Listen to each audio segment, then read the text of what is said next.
Hello and welcome back to my channel. If you're new here, my name is Erica with Memory Box Candle Co. and I make videos all about the journey of starting a candle business.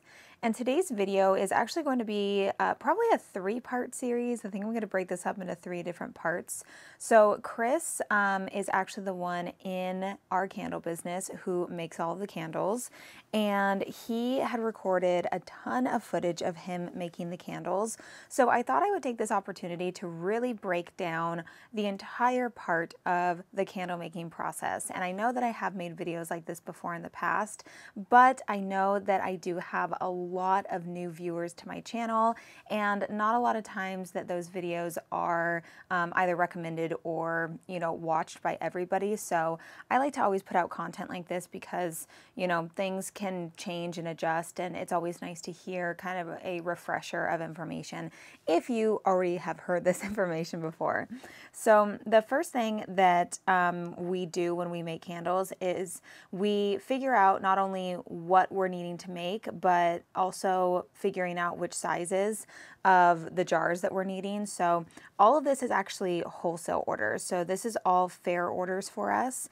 And the first thing that he is doing is just kind of getting the jars set up and ready to go and wiped out clean. So that little bottle right there is a bottle of rubbing alcohol, and we use that for cleaning out the bottom inside of the glass jars, because during the manufacturing process, during the shipping process, there could be dust at the bottom of the jar, and this could prevent the wick from actually adhering to the bottom. So this is a really important step. It is, time consuming, and honestly, this entire part of the process is the most time consuming part, is waiting for the wax pots to heat up, which he already is having that heating up while he is getting these prepped and ready to go.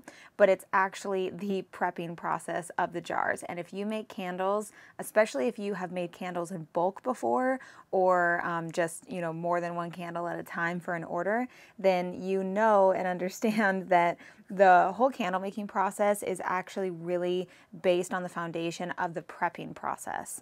So that's just a huge part of the process, to take your time and make sure that you are prepping everything to have it be as a best performing candle as possible, because we don't want that wick to lift off from the bottom of the jar. So he's just going through and wiping everything down at the bottom to make sure that there's nothing down there.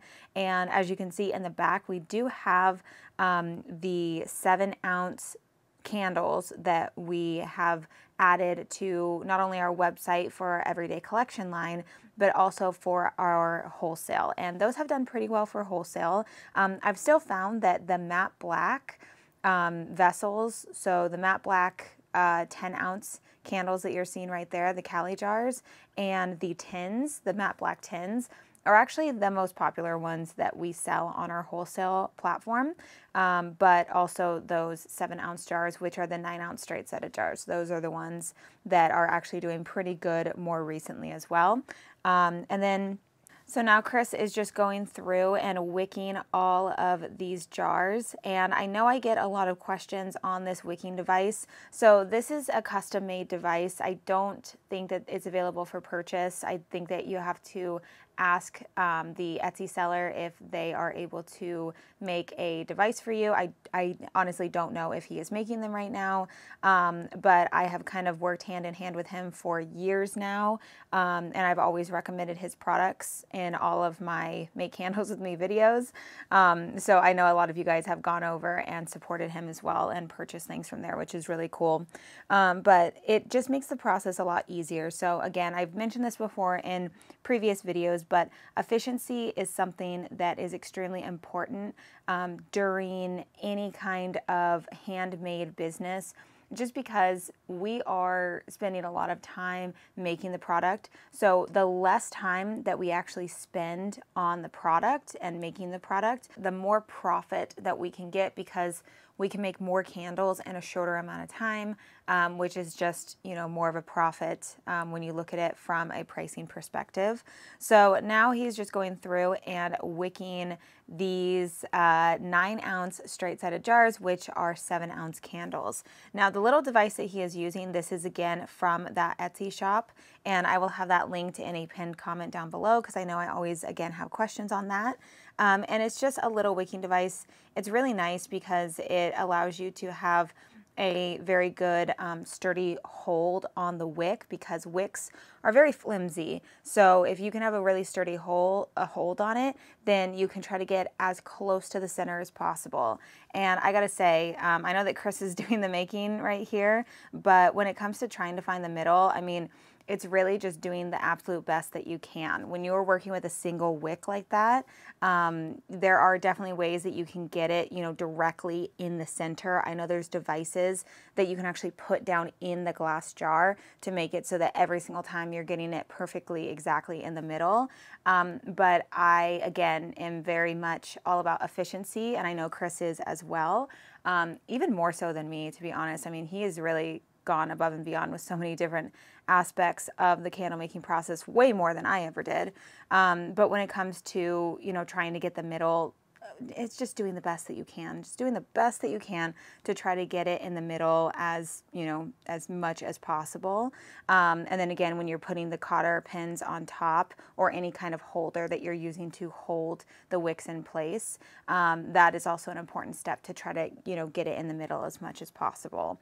And then it is going to be time to actually put the holders on the candles. So for each one of these, this is a holder, again, from that Etsy shop. These are meant to fit with these Cali jars, but for some reason, the Cali jars that we get when we order them from California Candle Supply, I know this is due to the manufacturer, but the way they can be a little wonky sometimes. They can be either too small or kind of like ovaled in a way, so Chris is having to put them in a certain way sometimes, and it can kind of be, you know, like a pain in the butt, but he definitely makes it work. So just showing you kind of the clear Cali jars that we use as well. So the matte black ones, the clear Calis, and then these 7-ounce candles that we use. So I personally love using these clothespins.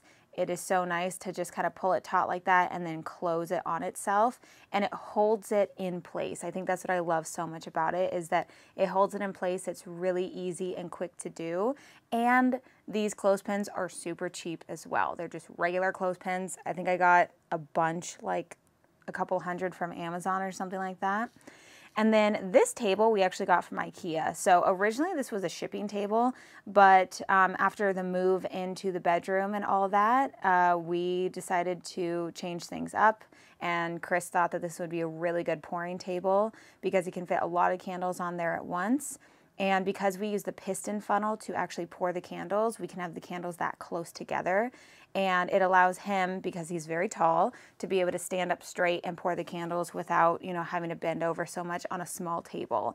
So I think that table is actually quite expensive from IKEA, but it's well worth it, and it's a really, really sturdy, good table.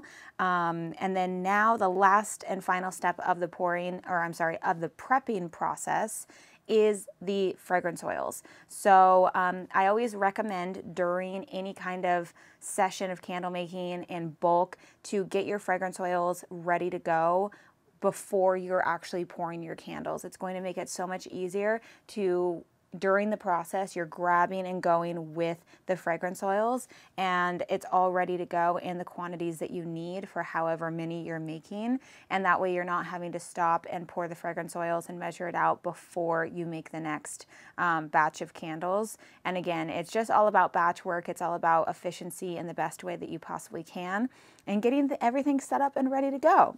So this has been the first part of I guess this 3-part video that I'm going to be breaking up because it would have been way too long. Trust me, there's probably 2 hours of footage or something like that that I have. So this is just the prepping process, the most time-consuming part of the process.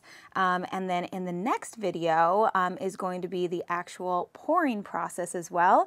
And then I will also be making a video on the labeling and kind of getting the product all set up and ready to go. So I will see you in the next video.